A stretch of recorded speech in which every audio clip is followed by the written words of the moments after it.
Muhammadiyah itu firqah dhallah, NU firqah dhallah, Jemaah Tabligh, Jemaah Tabligh firqah dhallah. Ternyata NU sesat, Muhammadiyah sesat, Perti sesat, FPI sesat, semuanya sesat. Yang Ahlus Sunnah wal Jamaah hanya kami saja.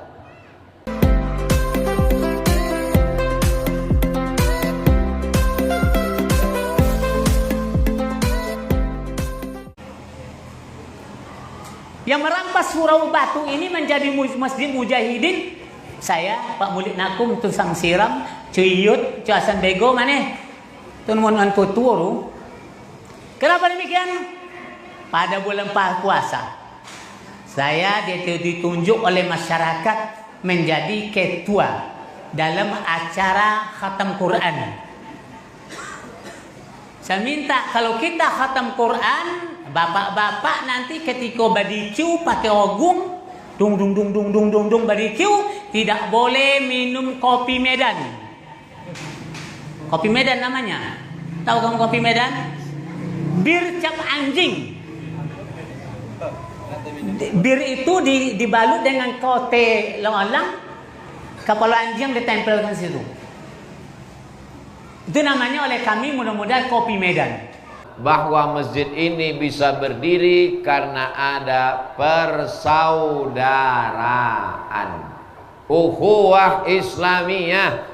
Setiap suku mengangkat tiang, mengangkat batu dari sungai, dari hutan naik ke atas. Masjid ini tidak didirikan oleh satu orang sehingga dia bisa berkata itu masjid saya, tapi ada ikatan emosional. Semua suku merasa memiliki masjid ini sehingga mereka semua datang sampailah hari ini. Tak tahu kita tiang ini dulu entah siapa yang mengangkat karena tak tertulis namanya di situ. Tak tahu kita itu batu yang di bawah itu entah batu siapa dan punya mangkek dari dalam dulu. Tapi sampai hari ini, dari mulai sholat maghrib, sholat isya, sholat subuh, malam Jumat, baca Al-Kahfi, baca Yasin, anak cucu awak mengaji baca Quran, pahalanya mengalir kepada mereka. Sampai bila? Sampai hari kiamat. Sekarang sedang krisis persaudaraan. Ini Ustadz bercerita krisis persaudaraan ini pengalaman pribadi, kisah nyata atau fakta atau hoax. Putus persaudaraan darah hanya gara-gara masalah kaki celana. Padahal kaki celana itu kan masalah khilafiyah. Hari ini ada orang yang menilai orang lain dari kaki celana. Kalau nyebut suo semua orang nanti tengoknya duo. Kateh ke bawah, kateh tengok janggui, ke bawah tengok kaki celana. Berapa bulan sesudah itu ditariknya anaknya balik. Ustadz, anak saya itu saya tarik keluar. Kenapa kata Mbok? Waktu libur anakku bercerita di rumah. Kata anak ini, ya ternyata NU sesat, Muhammadiyah sesat, Perti sesat, FPI sesat, semuanya sesat. Yang Ahlus Sunnah wal Jamaah hanya kami saja. Kenapa bapak tarik anak bapak? Untuk apa anak saya hafal Quran, rajin sholat berjamaah, tapi tak ada berkasih sayang sesama umat Islam? Memandang orang yang tidak satu kelompok dengannya, tidak satu ustadz dengannya, berarti pelaku bid'ah. Kalau sudah bid'ah dolalah, kalau sudah dolalah finnar. Gara-gara itu saya tarik anak saya Pak Ustadz.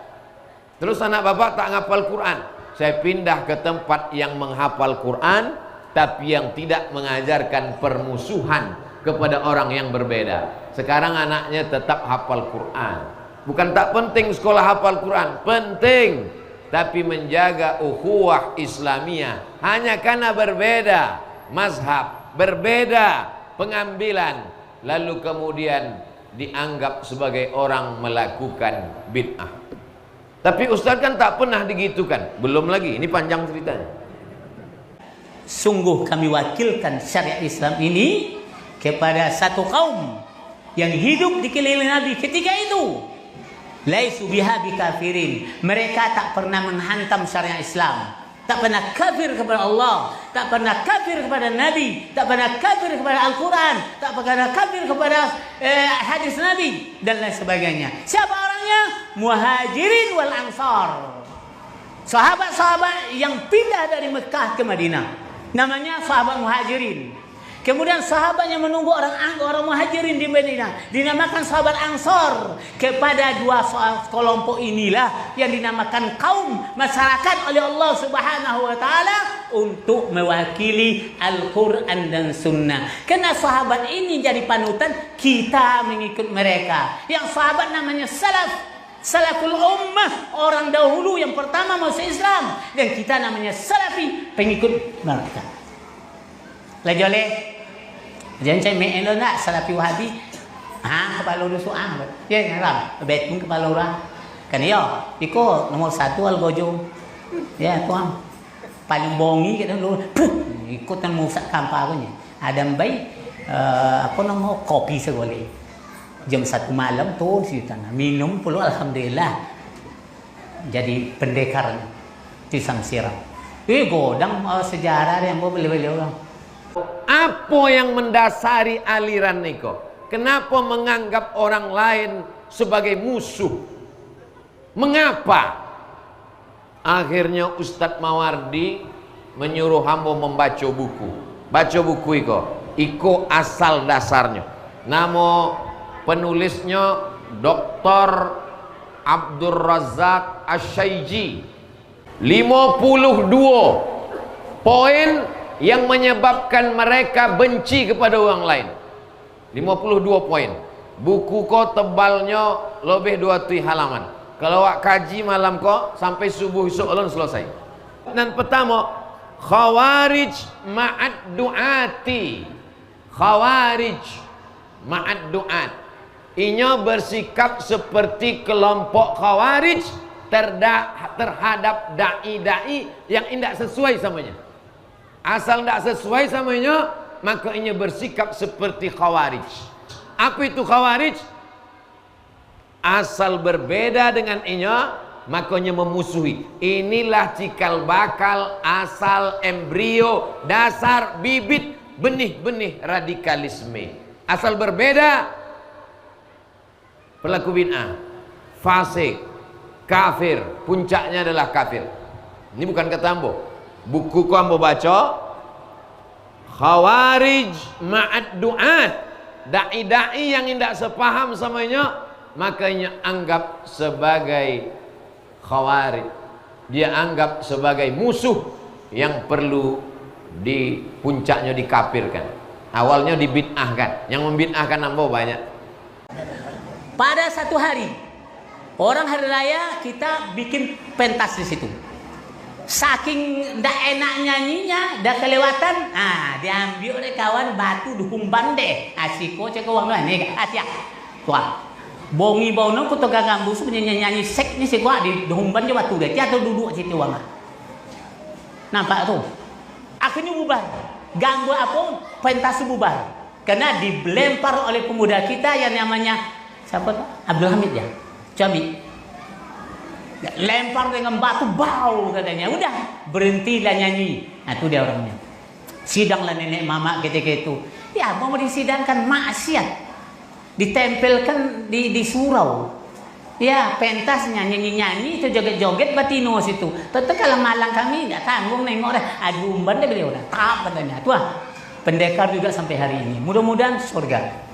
Dialah yang penghalang gambus-gambus itu, salah satunya pemuda di Kampar, sehingga gambus Al-Badar hilang, randai hilang, layar tancap hilang, bid'ah khurabat hilang, yasin di kuburan hilang, nyanyi apa doa zikir hilang, dikiu bulan Ramadan hilang.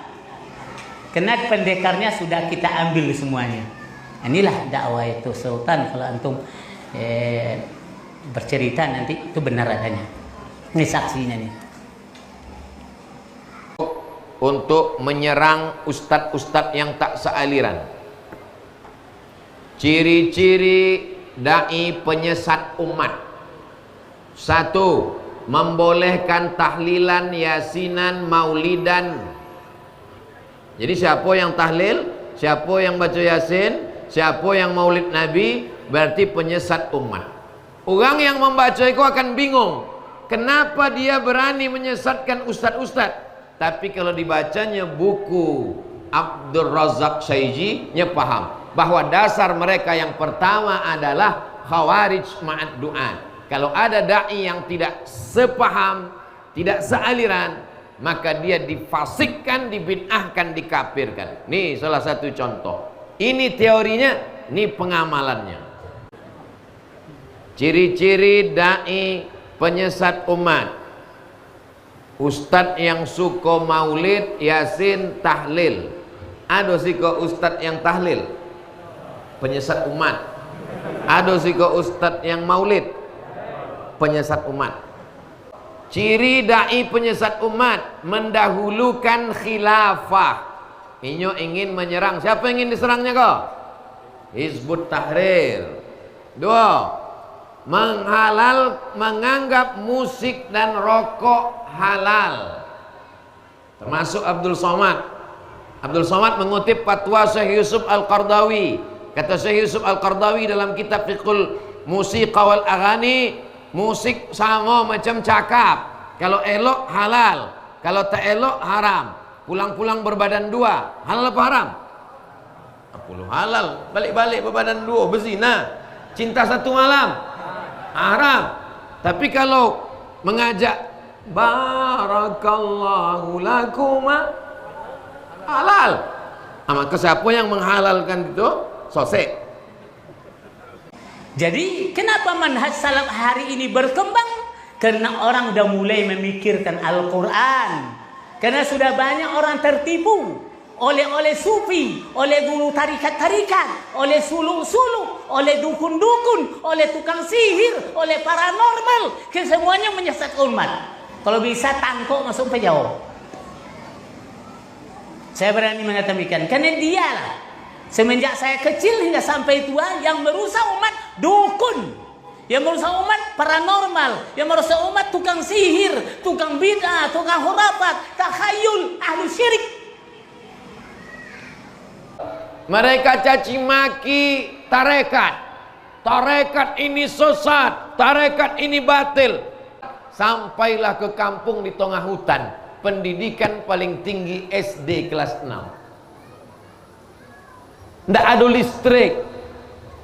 Di tengah hutan, Ambo sangko itu udah di planet lain udah. Apa yang Ustaz tengok di situ? Ada dua rumah kayu. Ada dua rumah kayu godang. Rumah suluk tarekat Naqsabandiyah. Malu awak. Awak ustaz hebat, terkenal, profesor, doktor, masuk TV sampai ndak muek TV. Ndak pernah sampai ke kampung di tengah hutan. Awak akan dituntut di hadapan Allah Subhanahu wa taala. Uang tarekat itu memasukkan uang ke dalam masjid. Uang tarekat itu memasukkan uang kafir ke dalam Islam. Kelompok gokojonya uang yang udah dalam masjid dikolok aja di masjid. Orang yang sudah Islam dibid'ah-bid'ahkan, dikafir-kafirkan. Kalian yang asik membid'ah-bid'ahkan orang dalam masjid, yang asik mengkafir-kafirkan orang karena hanya masalah khilafiyah, pergilah ke dalam suku Sakai, suku Talang, suku Akit, ke Bagan Beniu. Yang kalian banyak dapat transferan duit, bangunlah sekolah masjid di sana. Masih banyak lagi beban kita. Kita akan dituntut di hadapan Allah Subhanahu wa taala. Sejarah mujahidin secara singkat, sejarah dakwah salaf secara singkat, sejarah salafiyin secara singkat. Karena semuanya kita berjalan di atas sunnatullah Al-Quran dan sunnah Nabi Allah Subhanahu wa taala, yaitu Rasulullah sallallahu alaihi wasallam. Furi, tahu ya? Nah, ini dia. Inilah dasarnya. Jangan antum katakan saya salafi, sarah Muhammadiyah. Muhammadiyah itu firqah dhallah, NU firqah dhallah, Jemaah Tabligh, Jemaah Tabligh firqah dhallah. Apalagi tarbiyah firqah dhallah. Tidak jurus kepada Al-Quran itu. Yang menjurus kepada Al-Quran adalah ahlu sunnah wal jamaah, salaful ummah, yang dikatakan salafus saleh, dan kita pengikutnya salafiyun. Alah, paham tu? Jas, ngerat yang punya. Bukan kau panjang tu mah, tongkulatan, dakwahi. Ciri-ciri dai penyesat umat: mendirikan partai dan golongan. Siapa yang ditembaknya kok? PKS, PAN, PKB dan golongan NU, Muhammadiyah, Perti, Persis. Siapa yang paham usul ini, maka dia tak bingung mendengar video yang beberapa waktu yang lalu. Perti sose, Muhammadiyah sose, ini sose, somat bodoh. Sampai video itu ke Bapak Ibu. Bingung tak Bapak Ibu mendengar itu? Bingung. Tapi setelah awak baca kau tak bingung. Kenapa? Karena ini merupakan usul, dasar kajian. Ini udah terlatih sejak puluhan tahun, udah 25 tahun ya saya di rumah ini ya. Di Bangkinang 5 tahun, di Padang Luas 9 tahun. 2 bulan dengan 9 berapa itu? Tahun 88 mulainya menyebut Allah di langit sampai hari ini. Ini adalah markasnya dakwah salaf Kampung Panjang untuk Kampar sekitarnya. Dari sinilah lahirnya la ilaha illallah di atas pemahaman ahlus salaful ummah dan meyakini Allah di langit. Awak tahu kan ciri-ciri dai penyesat umat ya katanya. Ciri-ciri dai penyesat umat mengingkari Allah di atas aras. Inya meyakini bahwa Allah tu bisa ditunjuk di atas. Allah di atas. Awak akidah Asy'ari tak boleh Allah ditunjuk. Sebab kalau ditunjuk di atas bertompek, berarti laisa kamislihi. Batallah ayat itu.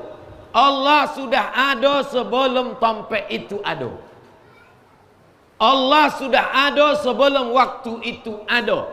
Maka ketika waktu ada, Allah tidak boleh disekat oleh waktu, zaman dan tempat. Inya meyakini Allah di atas bisa ditunjuk. Karena itu, kenapa kita yang bertauhidnya satu punya dua? Pertama, percaya kepada Allah ada. Yang kedua, percaya Allah di atas. Jangan dibantah. Mana pula Tuhan di atas sama tenan awak. Ongku berpikir di atas. Ungge mana tinggi? Date dahan. Lauk mana tinggi? Lemayu. Cacing mana tinggi? Kutu mana tinggi? Ditangkuk. Syukur dia tinggi. Makhluk Allah tempat tinggalnya tidak sama. Apalagi Allah Subhanahu Wa Taala. Kalau Allah katakan di langit dia tidak serupa dengan kita. Makhluknya saja tidak serupa tempatnya. Kenapa kita katakan Allah serupa dengan kita? Bodoh itu orangnya itu. Siapa itu? Torobang Abdul Somad itu mengatakan. Jangan belajar dengan dia. Paham tuh? Dia bantah Allah di langit. Tak mengerti yang dakwah sunnah itu. Kalau sebelum aras ada, Allah tak bertempat. Setelah aras ada, Allah bertempat. Berarti Allah berubah. Yang berubah itu baharu, hawadis.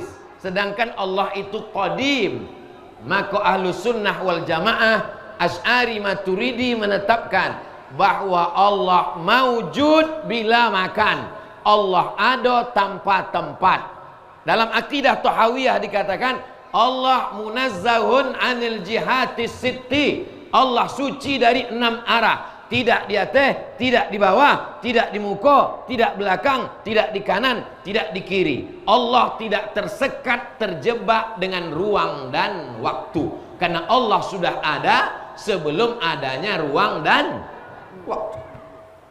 Dalam kasus masalah hadis Allah turun sepertiga malam, mereka meyakini bahwa Allah itu di atas, kemudian sepertiga malam turunnya ke bawah.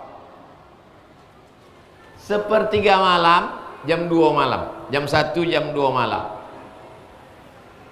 Jam 1, jam 2 malam di Jepang. Itu Allah turun.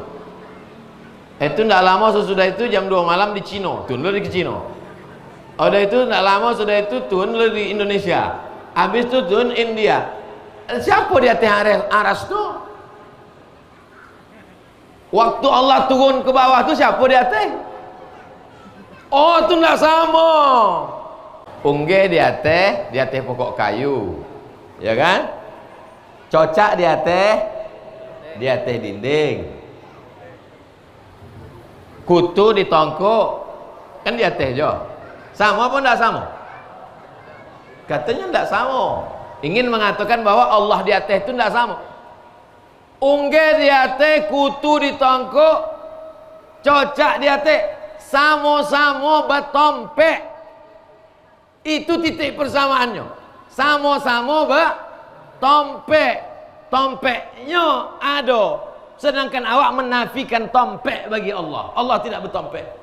Kalau bertompek Allah, maka itulah datang sifat 20 untuk membantah.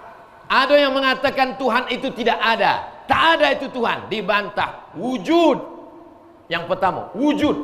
Membantah ateis, membantah komunis, membantah sinkretis, membantah macam-macam aliran yang mengatakan tak ada Tuhan. Sekarang aliran besar-besaran memurtadkan, mengeluarkan dari Islam, bahkan tak beragama, punya website khusus di internet, tak ada Tuhan, dibantah pakai sifat 20, wujud. Lalu kelompok kedua mengatakan Allah itu ada tapi berakhir. Tuhan itu katanya pernah ada Tuhan itu, tapi kini Tuhan lah matilah. Maka dibantah wujud, qidam, baqa, tak berawal, qidam, baqa, tak berawal, tak berakhir. Kalau Allah tak berawal, tak berakhir, kenapa ada wal awwalu wal akhir? Buya, ya, Allah tu ada ndak awal akhirnya? Allah tidak berawal, tidak berakhir. Kalau Allah tak berawal, tak berakhir, kenapa ada wal awwal wal akhiru? Oh, iya juga ya. Kok ada wal awwal wal akhiru? Gara-gara tak mengkaji sifat wujud qidam baqa. Ketika tidak ada manusia, tak ada jin, tak ada setan, tak ada malaikat, tak ada langit, tak ada bumi, tak ada makhluk, Allah ada. Itulah makna huwal awwal. Bukan makna Allah berawal. Allah tak berawal. Maka mengkaji sifat 20, bukan cuma 20 itu saja sifat Allah. Sifat Allah banyak. Lalu sifat 20 itu disusun oleh ulama ahlu sunnah wal jamaah untuk membantah golongan ahlul bid'ah wad dhalalah. Wujud, qidam, baqa. Ada pula mengatakan Allah sama dengan makhluk, maka dibantah mukhalafatuhu lil hawadis. Wahdaniyah, Allah berdiri sendiri, tak berhajat kepada makhluk. Kalau Allah berhajat kepada aras, maka batallah dia sebagai Allah. Maka dibantah dengan wahdaniyah, qudrat, iradat, ilmun, hayat, sama, basar, kalam. Siapa yang tidak membid'ahkan pelaku bid'ah menurut versinya, maka dia adalah pelaku bid'ah. Itulah maka di mana-mana masjid pertanyaan jamaah itu saja. Ustaz, apa hukumnya malam Jumat baca Yasin? Apa hukumnya orang meninggal dunia kami tahlil? Apa hukumnya buat kenduri mengirim makanan? Apa hukumnya buat maulid Nabi Isra Mi'raj nuzul Quran? Apa hukumnya menyambut tahun baru hijrah? Kenapa? Karena diceramahkan di mana-mana bahwa perbuatan ini bid'ah, bahwa perbuatan ini bid'ah, bahwa perbuatan ini bid'ah. Pahamlah ambo sesudah membaca itu. Kenapa mereka kalau penceramahnya Abdul Somad banyak di beberapa masjid, malam ini yang akan menyampaikan tausiah adalah Abdul Somad, langsungnya kalau masjid. Saya yakin ustadz-ustadz di Kabupaten Kampar pernah merasakan itu.